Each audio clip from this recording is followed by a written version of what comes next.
Bonjour, aujourd'hui on présente un autre jeu de société de la boutique Ludol, mot pour mot.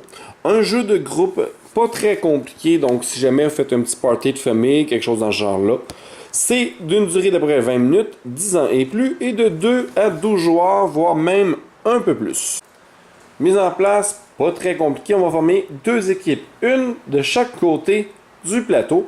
On place les lettres telles qu'indiquées, donc c'est très simple, vous voyez le P, vous voyez le Q, faites simplement placer les lettres par-dessus.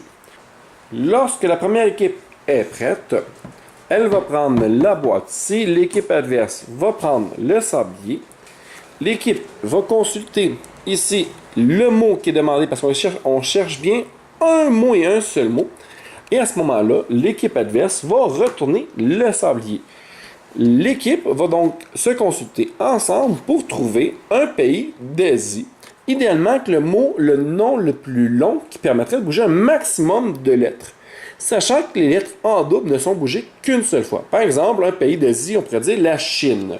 Excellent, on a nommé la Chine. Nous allons donc devoir épeler le mot avec Chine. C-H-I-N. Et il n'y a pas de E. Ça, c'est la Chine.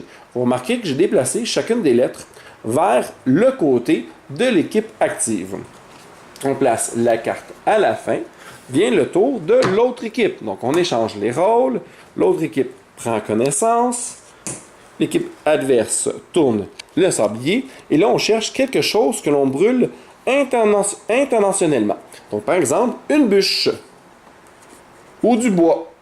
Fait que là, on discute entre nous, savoir ça serait quoi la meilleure des cartes utilisées. On est d'accord pour le bois, parfait, il n'y a pas de problème.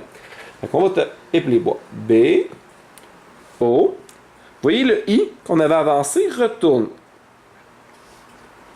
Et voilà.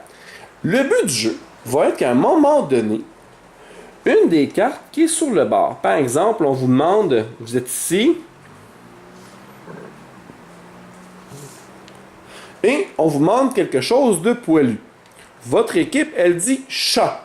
Excellent. Donc, le C ici, qui est au bord, sort du tableau. Excellent, vous l'avez gagné. Le H, même chose. Il n'y a pas de A. Et le T ici, on le ramène. Et voilà, nous avons deux lettres d'assuré.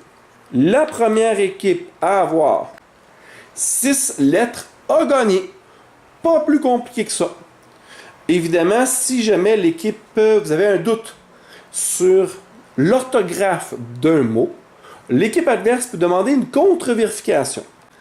Si effectivement le mot comportait une erreur, à ce moment-là, on doit replacer toutes les lettres et le tour de l'équipe fautive est perdu.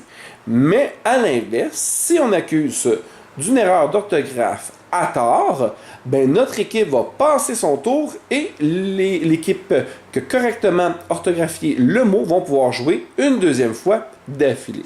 Au niveau maintenant de qu'est-ce qui est autorisé comme mot, c'est pas compliqué. Il faut que, évidemment, la réponse doit tenir en un seul mot.